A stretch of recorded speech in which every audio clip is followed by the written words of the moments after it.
교육예대를 온라인으로 예배드리고 있는 신도림 중학교의 모든 성도 여러분들 모두 진심으로 환영합니다. 찬송가 542장 찬양하시겠습니다.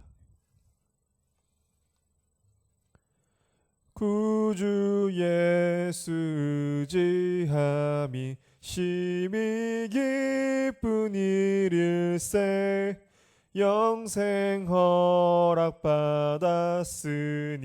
의심 아주 없도다.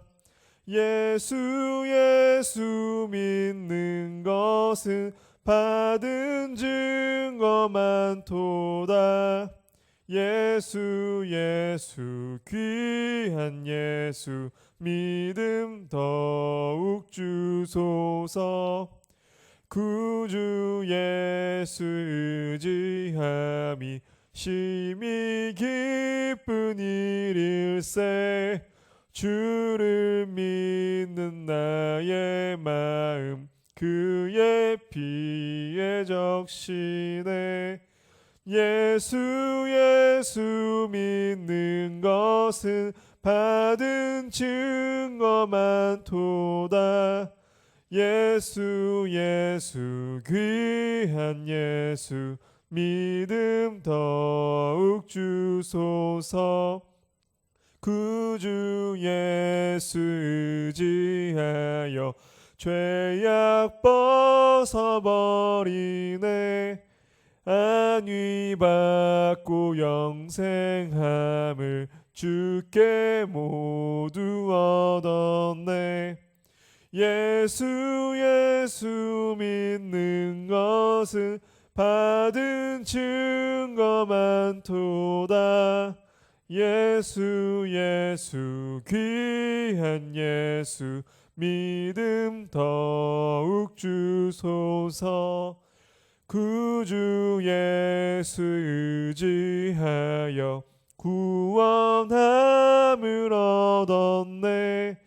영원 무궁 지나도록 주여 함께 하소서.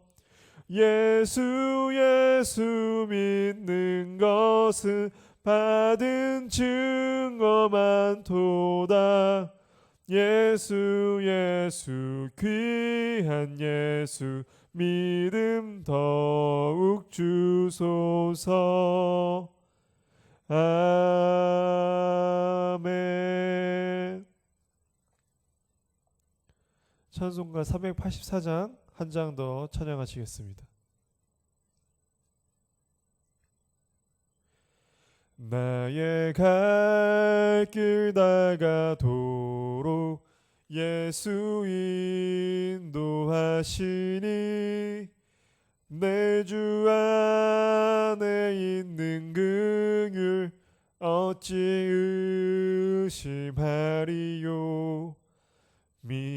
믿음으로 사는 자는 하늘 위로 받겠네. 무슨 일을 만나든지 만사 형통하리라.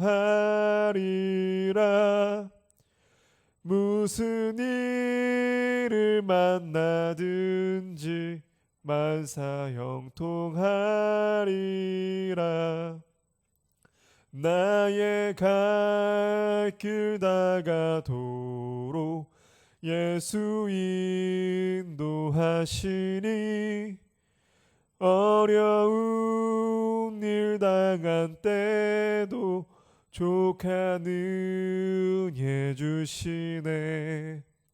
나는 심히 고단하고 영혼 매우 가라나.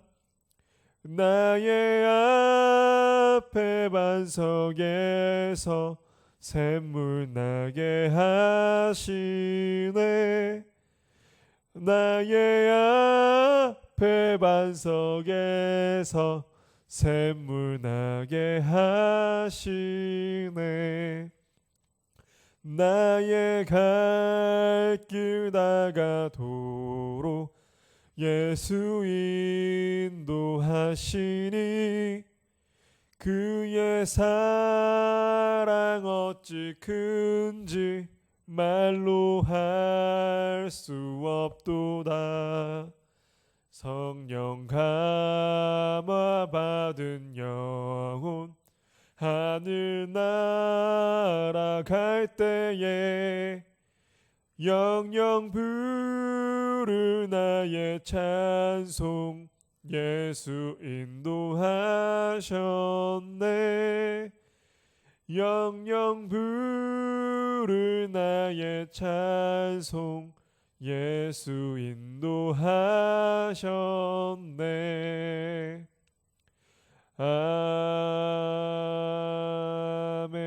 아멘. 기도하시겠습니다. 하나님 아버지 감사합니다. 설 명절의 마지막 날입니다. 예배를 통해 잘 한 주 잘 마무리할 수 있도록 또 도와주심에 감사합니다. 이제 또 잘 쉬고 다시 삶을 이어가는 이 과정 가운데 하나님의 임재와 도우심으로 살아갈 수 있는 모든 성도들 되게 도와주시고 오늘 예배를 통해서 하나님을 더욱 알아가는 깊은 은혜도 더하여 주시옵소서. 예수 그리스도의 이름으로 기도드립니다. 아멘. 오늘 우리에게 주시는 하나님의 말씀은 누가복음 10장 25절에서 28절 말씀입니다. 신약성경 110면에 있습니다. 누가복음 10장 25절에서 28절 말씀입니다. 제가 대표로 봉독하겠습니다. 어떤 율법 교사가 일어나 예수를 시험하여 이르되 선생님 내가 무엇을 하여야 영생을 얻으리이까? 예수께서 이르시되 율법에 무엇이라 기록되었으며 네가 어떻게 읽느냐? 대답하여 이르되 내 마음을 다하며 목숨을 다하며 힘을 다하며 뜻을 다하여 주 너의 하나님을 사랑하고 또한 내 이웃을 내 자신과 같이 사랑하라 하였나이다. 예수께서 이르시되 내 대답이 옳도다. 이를 행하라. 그러면 살리라 하시니. 아멘. 가장 중요한 계명이라는 제목으로 말씀을 나누겠습니다. 저는 요즘에 한국 사회를 정말 돌아보면서 가장 크게 느끼는 것이 있습니다. 바로 사랑의 실패입니다. 여러 가지 문제들이 너무나 많습니다. 정말 하나하나 나열하기조차 힘들 정도입니다. 그런데 그 원인은 모두 다 한 가지 이유입니다. 다 사랑의 부재 때문이죠. 이 말은 사랑의 의미를 모르는 것이 가장 큰 원인이라고 할 수 있습니다. 사랑이 무엇인지 모르기에 사랑을 할 줄도 사랑을 받을 줄도 모릅니다. 그리고 진정한 사랑이 무엇인지 모르기에 사람들은 저마다 내가 사랑을 한다고 말하지만 실상을 자세히 들여다보면 사랑이란 이름으로 결국 자신들의 욕망과 이기심을 내세우는 모습을 많이 보게 됩니다. 이것은 연애도 마찬가지이고 가족들 간의 관계에서도 마찬가지입니다. 서로 사랑한다 라고 말하는 이런 관계가 이러한데 그 밖에 있는 다른 사람들에게는 어떠할까요? 이 모든 이유 때문에 이것은 지금 한국 사회뿐만 아니라 세상의 모든 문제이기도 합니다. 사랑의 부재, 즉 진정한 사랑이신 하나님이 없는 곳에서는 이토록 사람들이 서로를 고통스럽게 괴롭게 하게 되는 것이죠. 그렇기 때문에 동시에 나 자신도 고통스럽고 괴로워지는 것입니다. 인간의 끝도 없는 이기심, 이것이 바로 죄의 시작인 것이죠.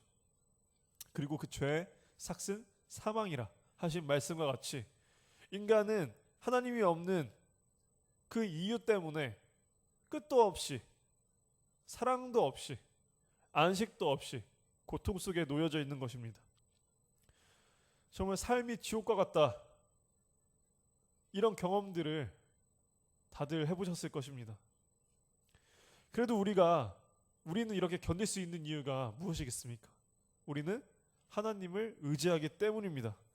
한마디로 하나님이 우리와 함께 계시기 때문인 것이죠. 그런데 그런 하나님께서 나에게 계시지 않다고 한번 생각을 해보십시오. 절망인 것이죠. 우리의 행동은 끝도 없이 악으로 물들 것이고 정말 사망의 그 고통 가운데에서 헤어나올 수 없을 것입니다. 지금 세상에 많은 사람들이 다 그렇게 살아가고 있습니다. 이게 정말 얼마나 안타까운 일일까요? 그래서 우리가 복음을 전하는 것은 선택이 아니라 사명인 것입니다. 죽음의 고통 가운데 놓여져 있는 그 삶을 살아가고 있는 사람들에게 다가가 하나님의 복음을 전하고 사랑을 전하고 그렇게 하나님께 다시 돌아와 회복받고 새 생명을 받으라. 그렇게 그 사람들을 살려주는 것. 이것이 사실은 전도인 것이죠. 오늘 본문에서 28절 예수님께서 뭐라고 말씀하고 계십니까? 너의 대답이 옳도다. 이를 행하라. 그리하면 살리라. 예수님은 우리에게 그렇게 하면 너네가 살 것이다. 이렇게 말씀하십니다. 죽어가는 우리의 삶 가운데 진정으로 살아가는 방법에 대해서 알려주신 것입니다. 그러면 우리가 진정으로 우리가 살아갈 수 있는 방법, 그 방법이 무엇이 있을까요? 어떤 율법 교사가 질문합니다. 무엇을 하여야 영생을 얻겠습니까? 이 질문에 예수님께서 다시 질문합니다. 율법에 무엇이라 기록되었으며 당신은 어떻게 읽고 있습니까? 그래서 율법 교사는 대답합니다. 너의 마음을 다하여 목숨을 다하여 힘을 다하여 뜻을 다하여 주 너의 하나님을 사랑하고 또한 너의 이웃을 너 자신과 같이 사랑하라 하였나이다. 이 대답에 예수님께서 당신의 대답이 옳습니다. 그대로 행하십시오. 그러면 살 것입니다. 라고 말한 것이죠. 이 짧은 대화 속에서 우리는 엄청난 진리를 발견하게 되는 것이죠. 우리가 진정으로 살아나갈 수 있는 그 방법을 알려주신 엄청난 내용인 것이죠. 이 내용의 핵심은 우리의 마음과 목숨과 힘을 다하여서 나의 모든 것을 다하여서 주 나의 하나님을 사랑하고 또한 우리의 이웃을 나 자신과 같이 사랑하는 것, 그것이 진정으로 살아가는 것이다 라고 말씀하는 것이죠. 결국 우리가 진정으로 살아갈 수 있는 방법은 사랑인 것이죠. 그런데 우리는 이 사랑이 무엇인지 제대로 알 수 없습니다. 그래서 우리는 이 사랑에 계속해서 실패합니다. 그리고 대다수의 사람들은 자신이 사랑받지 못한다고 느낍니다. 나를 있는 그대로 봐주고 나의 잠재력을 인정해주고 그 잠재력을 발휘할 수 있도록 믿어주고 지지해주고 옆에서 도와주며 기다려주며 나의 단점이나 약점이나 실패를 책망하는 것이 아니라 그저 받아주는 것, 내 필요를 채워주는 것, 내가 용기 낼 수 있도록 지지해주는 것. 우리는 이런 사랑을 원합니다. 그러나 이런 사랑은 부부관계에서도 제대로 이루어지지 않고 부모 자식 간의 관계에서도 제대로 이루어지지 않습니다. 하나님은 우리에게 가정을 안식처와 낙원으로 만들어 주셨지만 현대 가정은 서로에게 안식이 되어주지 못합니다. 여기서 말하는 안식이란 아무 일도 하지 않는 무노동, 그 안식을 뜻하지 않습니다. 하나님께서 말씀하신 진정한 안식은 내가 그저 나로서 있을 수 있는 그곳을 말합니다. 나의 영혼 그대로 나를 받아주는 그곳이 바로 안식인 것이죠. 그러나 세상에서 우리는 그저 나로서 있을 수가 없습니다. 나의 영혼을 그대로 드러내며 살아갈 수 있는 곳이 없습니다. 왜 그럴까요? 모든 사람이 심지어 가족이라고 할지라도 그저 있는 그 자체를 감사하고 기뻐하기보다 무엇된 상태로 사람을 판단하고 그 사람을 그 조건에 따라서 받아들이기 때문입니다. 인간은 태어나면서 죽을 때까지 심지어 꿈에서조차 자신의 이 무엇됨을 끊임없이 걱정하고 염려합니다. 그 무엇 때문에 사회적 지위일 수도 있고 재산일 수도 있고 명예일 수도 있고 미모일 수도 있고 재능일 수도 있고 자신을 말해주는 그 무엇됨, 여기에만 관심을 쏟습니다.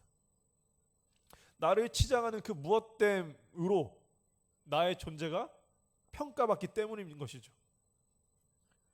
그래서 현대사회의 가정이 해체되는 이유가 무엇입니까? 다 이 무엇 때문에 조건들 때문입니다. 이것을 가지고 가족끼리도 서로를 판단하기 때문입니다. 젊은 청년들이 왜 명절에 친척들을 만나기 싫어합니까? 보자마자 하는 게 다 이 조건의 판단 때문인 것이죠. 너 취업했니? 회사 어디 가니? 너 결혼 언제 하려고? 애인은 있어? 대학교 어디 다니니? 이 조건 속에서 어떻게 안식을 누리겠습니까? 1년에 뭐 몇 번 만난 그 만남 속에서 보자마자 이 조건으로 상대를 판단하는데 얼마나 불편할까요? 그래서 안식을 누리지 못하는 것이죠. 그래서 지금 한국의 가정이 무너지고 있습니다. 20년 기준 두 커플이 결혼을 하면 한 커플이 이혼하고 있는 게 한국의 현실입니다. 왜 이렇게 됐을까요?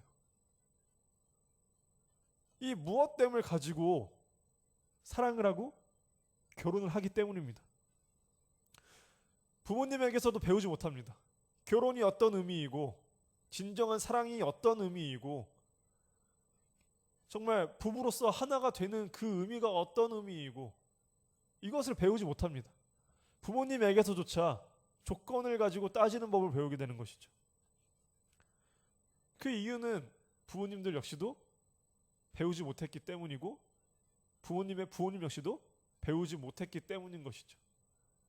그래서 우리의 세대는 우리가 하나님을 통하여서 진정한 사랑과 이 방법들을 경험하고 배워서 변화시켜야만 합니다. 그러기 위해서는 부모님들의 역할이 너무나 중요한 것이죠. 요즘 비혼주의자가 판을 칩니다. 비혼을 하고 싶어서 비혼을 할까요? 이 조건들이 이 결혼을 하기 위해서 세상에서 말하는 이 조건들이 있는데 이 조건에 내가 도저히 충족될 수 없으니까 그러면 나는 결혼을 실패할 것이고 나는 사랑받을 수 없을 것이고 사랑할 수 없을 것이다 라는 이 두려움 때문에 사람들이 비혼을 선언하는 것이죠. 진정한 사랑이 무엇인지 배우지 못했기 때문에 진정한 결혼이 무엇인지도 모르고 사랑을 통해서 위기와 어려움을 이겨내는 것이 부부인데 조건이 무너져 버리면 가정이 해체돼 버리는 이런 현실을 눈앞에서 뻔히 보고 있으니 그리고 하나님의 이 사랑이 무엇인지 모르는 사람들은 정말 안타깝게도 조건이 모든 것이라고 생각을 하니 결혼할 엄두가 나는 것일까요? 이게 한국 사회의 현실입니다. 조건을 통해서 관계가 만들어졌기 때문에 조건이 무너지는 순간 관계가 끝나고 사이가 틀어져 버리고 결국 깨져 버리는 것이죠. 그러나 문제는 인간의 이 무엇되는 조건은 수시로 변합니다. 고위 공직자라던 사람이 하루아침에 옷을 벗게 되고 건강한 사람이 환자가 되기도 하고 그래서 인간은 매 순간 더 나은 조건, 더 나은 무엇이 되려고 항상 불안하고 걱정하고 그래서 한순간도 안식할 수 없는 존재가 되어버렸습니다. 이것이 가정에서까지 이어지게 된다면 가정은 결코 안식의 장소, 사랑의 장소가 될 수가 없는 것이죠. 안식은 우리가 우리의 모든 관심이 무엇되어 있는 어떤 조건을 벗어나서 그저 있는 그 상태로 옮겨가는 것입니다. 돈을 잘 버는 아버지기에 능력이 있는 어머니이기에 좋은 대학을 간 자식이기에 대기업에 들어간 자녀이기 때문에 내 말을 잘 듣고 그럼 무엇이 된 그 사람이기에 아끼고 사랑하는 것이 아닌 것이죠. 그냥 당신이 나의 남편이기에 나의 아내이기에, 당신이 나의 부모님이시기에, 나의 형제이기에, 당신이 나의 자녀 되기 때문에 그냥 하나님이 맺으신 이 관계 자체에 감사하며 기쁨을 두는 것, 그 관계가 형성이 되어야 그 가정에서 안식이 이루어질 수 있는 것입니다. 그래서 이 사랑은 서로가 서로에게 조건이 아니라 그냥 영혼 그대로 감사하며 받아주는, 그리고 그렇게 이루어지는 그것인데, 그렇게 돼야지만이 그제서야 그저 나 자체로 있을 수 있으며 나의 조건이 아닌 그냥 영혼 자체로 안식을 누릴 수 있게 되는 것입니다. 그 관계에서만 가면을 쓰고 내가 무엇으로 치장을 해야 하고 잘나 보여야 하고 있어 보여야 하는 데서 나오는 모든 걱정, 근심, 불안, 이기심, 질투, 여기서부터 벗어날 수 있게 되는 것입니다. 요즘 현대인들이 애완동물을 너무나 많이 키웁니다. 그 이유도 여기에 있습니다. 애완동물은 그저 나인 자체로 반겨주고 꼬리 흔들며 기뻐해주기 때문입니다. 애완동물은 나의 직업도 신경 쓰지 않습니다. 나의 성격도 신경 쓰지 않습니다. 내가 재산이 어느 정도인지도, 내가 좋은 차를 타는지, 강아지 자체가 내가 이 어떤 좋은 집에서 살고 있는지, 내가 좋은 음식을 먹는지, 그런 걸로 주인을 판단하지 않습니다. 그냥 강아지는 그냥 내가 어떤 상태이든 상관없이 그저 나를 보는 그 자체만으로 꼬리 흔들며 기뻐하며 반겨줍니다. 나를 보면 좋아서 어쩔 줄 모릅니다.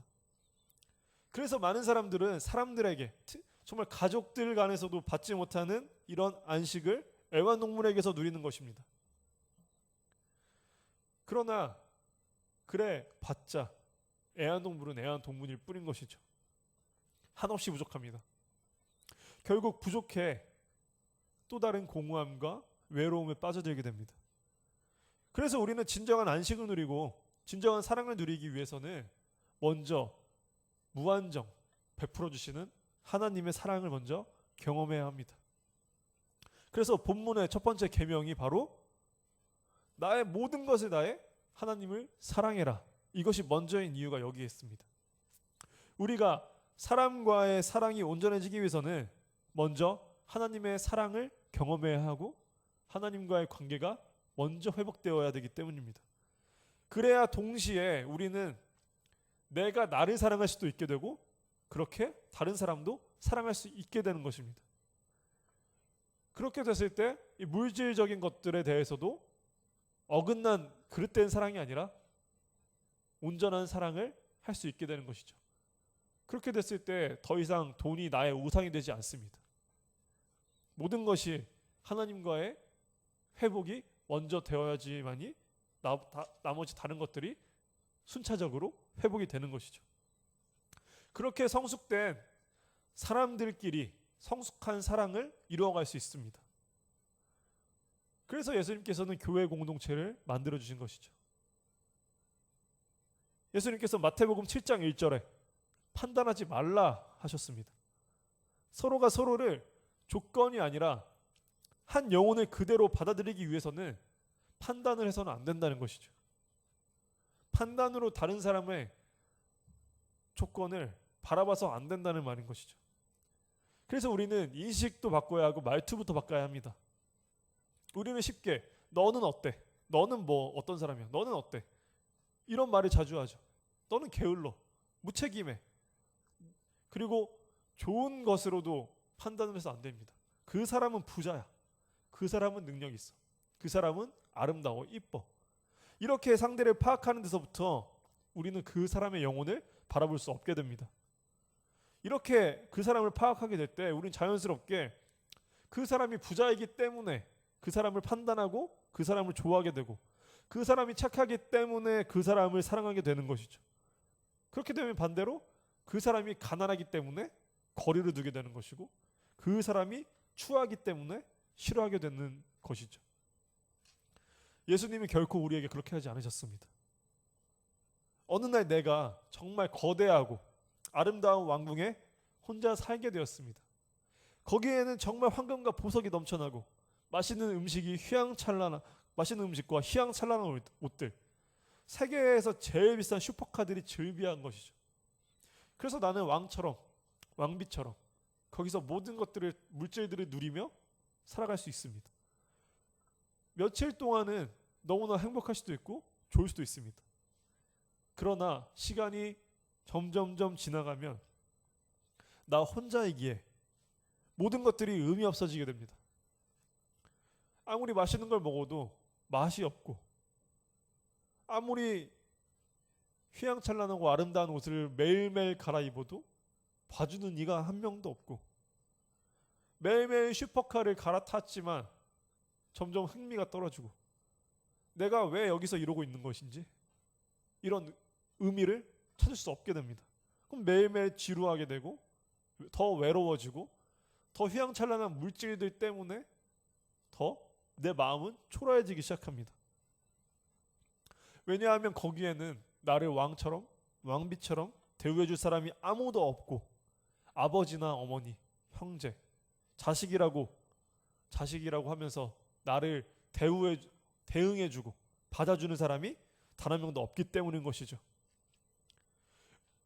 이것을 봤을 때 우리는 결국 인간의 진정한 행복과 삶의 의미는 인간과의 관계에서만 이루어지는 것을 알 수 있게 됩니다. 그런데 얼마나 안타깝습니까? 사람들은 그것을 망각하며 조건 때문에 서로를 괴롭게 하고, 이 조건 때문에 서로를 아프게 합니다. 심지어 그 이유가 다른 사람들의 시선 때문에 그렇게 된다는 것은 더욱더 안타까운 일이죠. 다른 사람의 시선들 때문에 나의 사랑하는 사람을 괴롭게 하는 것이 지금 한국의 현실입니다. 이런 조건으로 바라보는 관계는 서로가 서로의 영혼이 하나 되는 이 진정한 사랑의 관계를 막아버리게 됩니다. 그래서 서로의 관계를 막아버리는 이 조건, 이 판단을 빼야지만 된다는 것입니다. 왜냐하면 그 사람이 있어야 비로소 내가 있기 때문입니다. 그 사람이 없으면 나도 존재할 수 없습니다. 내가 아무리 능력이 있고 내가 아무리 잘났다고 할지라도 나의 배우자가 없으면 나는 그저 왕궁에 혼자 있는 그 사람일 수밖에 없습니다. 나의 자녀들이 있어야 비로소 내가 아버지와 어머니가 될 수 있는 것이고, 또 나의 아버지와 어머니가 있어야 내가 자식이 될 수 있는 것이고, 그렇게 나의 존재가 있을 수 있게 되는 것입니다. 그래서 많은 사람들은 죽음의 문턱 앞에 놓여졌을 때 이 사실을 진정으로 깨닫게 되는 분들을 많이 보게 됩니다. 그때야 비로소 조건이 사라져 버립니다. 그저 살아있어서 함께 있는 것에 감사하게 되는 때가 바로 이 진리를 깨닫게 되는 때인 것이죠. 이처럼 신앙도 마찬가지입니다. 죄로 인해 우리는 하나님과 하나 되지 못해 늘 두렵고 고통 속에 놓여져 있었을 그런 우리들을 예수님께서 십자가에서 죽으시고 우리의 이 모든 죄를 감당하셔서 우리를 다시 하나님과의 관계 가운데 하나 되게 해주신 예수님의 그 크신 은혜와 성령의 임재를 통한 하나님의 사랑을 우리가 직접 경험하지 못하면 우리는 하나님과의 관계에서도 나의 욕망과 조건으로 인해서 하나님께 들어가는 그 사랑에 가로막혀버리게 되는 것이죠. 그 성경을 보면 바리새인들과 같은, 또 유대 종교 지도자들과 같은, 또 부자 청년과 같은 많은 재물을 가진 자들, 그들을 보면 그들이 가지고 있던 지식, 재물, 이런 조건들이 하나님의 사랑으로 들어가는 길을 가로막아버립니다. 그래서 오히려 가난한 이들, 상처받은 이들, 아픈 이들, 사람들에게 왕따 당하던 세리와 죄인들, 창기들, 이들은 오히려 자신들이 살기 위해서 예수님께 간절히 손을 내밀고 부르짖었습니다. 그래서 이들은 예수님께 구원을 받았습니다. 그리고 이후에 이 구원받은 사람들의 삶의 모습은 어떻습니까? 자신들의 구원받은 이 은혜로 다른 사람들을 위해 헌신하며 자신들이 받은 사랑을 전하며 살아가게 되는 것이죠. 널리 알려진 이야기 중에 천국과 지옥 이야기가 있습니다. 그 이야기 속에서는 이제 지옥에서도 정말 많은 음식이 있다고 합니다. 그런데 사람들이 쓸 수 있는 젓가락이 자기 팔보다 더 긴 수저를 들고 있어서 아무리 자기 수저로 음식을 떠서 먹으려고 해도 입에 오지 않는 것이죠. 너무 길어서.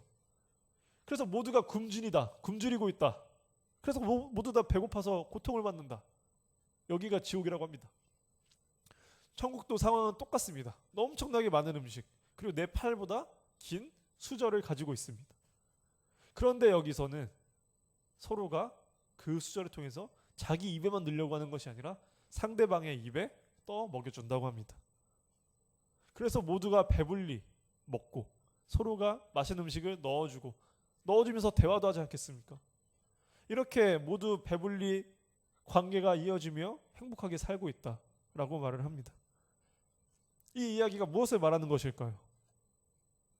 결국 하나님의 사랑이란 것은 다른 사람, 남을 행복하게 하는 나로 인해서 내가 그 사람을 통해서 다시 행복해지는 나를 만든다라고 말하는 것이죠. 하나님의 진정한 사랑은 나의 이기심이 사라져버리는 그때 이루어진다는 것입니다. 남을 사랑하는 나를 통해 그 사람이 행복해지는 것이고 사랑을 받는 것이고, 그 사랑을 통해서 그 사람은 다시 나에게 사랑을 주고 그 사람도 사랑을 받게 된다는 것이죠. 그래서 사랑 안에서 우리가 하나가 될 수 있는 것입니다. 내가 없습니다. 사랑 안에선 상대방을 위한 나의 사랑만이 있습니다. 상대방도 사랑 안에선 자신이 없습니다. 상대방을 향해 주는 사랑만이 존재합니다. 그렇게 내가 주는 사랑으로 인해서 그 사람이 사랑을 받고 그 사람이 주는 사랑으로 인해서 내가 사랑을 받는 것이, 이게 바로 하나님의 사랑인 것이죠. 그래서 예수님께서는 주는 자가 받는 자보다 복되도다 하신 말씀이 이 뜻입니다. 아무 대가 없이 남에게 먼저 사랑을 베풀고 선물을 주고 하는 분들은 이미 그 자체로 하나님께 복을 받으셨습니다. 이처럼 하나님의 먼저 된 사랑을 받아서 먼저 베푸시는 분들은 자신의 능력으로 그렇게 하는 것일까요? 아닙니다. 하나님의 사랑을 받았기 때문인 것이죠. 그래서 하나님의 사랑을 받았기에 내가 받은 사랑을 흘려 보낼 수 있는 것입니다. 하나님의 사랑 없이 내 힘으로 내 능력으로 나의 사랑을 퍼주려고 하다 보면 결국 다 떨어져서 공허해지고 더 힘들어지며 상처받게 됩니다. 그래서 그분들은 결국 상처받아서 다른 사람에게 베푸는 것도 못하게 됩니다. 왜냐하면 사실은 어떤 조건을 바라고 했기 때문인 것이죠. 하지만 하나님의 사랑은 그것을 뛰어넘는 엄청난 사랑인 것이죠. 그래서 우리는 하나님께 먼저 공급을 받아야만 하는 것입니다. 가족과의 관계도 마찬가지입니다. 하나님과의 관계부터 회복되어야지 가정의 문제도 회복되어집니다. 하나님 사랑이 먼저 회복되지 않으면 이웃 사랑은 이루어질 수가 없습니다. 사랑하는 신도림 중앙의 모든 성도 여러분, 예수님이 말씀하신 가장 큰 계명은 하나님 사랑과 이웃 사랑입니다. 먼저 하나님의 사랑을 온전히 경험하시며 누리시며 그 사랑을 하나님께 간절히 구하시며 그 사랑을 통해 나로 먼저 존재할 수 있도록 만들어주신 하나님께 그 기쁨을 누리시고, 그래서 나로 존재할 수 있도록 내 주변에 있는 모든 이웃들을 허락해 주신 하나님의 사랑을 통하여서 내 주변에 있는 그 사람들에게 하나님의 사랑을 전하고, 그리고 그 사람들 역시도 그 사람 영혼 자체로 존재할 수 있도록 그 사랑의 관계가 이루어져서 정말 모든 안식을 누릴 수 있는 성도분들 되시기를 주님의 이름으로 소망합니다. 기도드리시겠습니다. 하나님 아버지 감사합니다. 우리를 먼저 사랑하여 주셔서 감사합니다. 십자가에 죽기까지 사랑하여 주신 은혜에 감사드립니다. 그러나 우리는 여러 가지 이유와 연약함으로 인해 하나님의 사랑을 온전히 깨닫지 못하고 온전히 받지 못할 때가 너무나 많습니다. 주님께 간절히 부르짖고 구하오니 신도림 모든 성도들을 찾아주셔서 주님의 은혜와 임재를 경험하게 도와주시옵소서. 그 사랑과 은혜로 다른 이웃들을 사랑할 수 있는 은혜도 더하여 주셔서 신도림 중앙교회가 가정을 살리고 교회를 살리고 신도림 지역을 살릴 수 있도록 귀한 능력을 더해 주시옵소서. 예수 그리스도의 이름으로 기도드립니다. 아멘. 이 시간 주기도문으로 수요기도회 예배를 마치겠습니다. 하늘에 계신 우리 아버지, 아버지의 이름을 거룩하게 하시며 아버지의 나라가 오게 하시며 아버지의 뜻이 하늘에서와 같이 땅에서도 이루어지게 하소서. 오늘 우리에게 일용할 양식을 주시고 우리가 우리에게 잘못한 사람을 용서하여 준 것 같이 우리 죄를 용서하여 주시고 우리를 시험에 빠지지 않게 하시고 악에서 구하소서. 나라와 권능과 영광이 영원히 아버지의 것입니다. 아멘.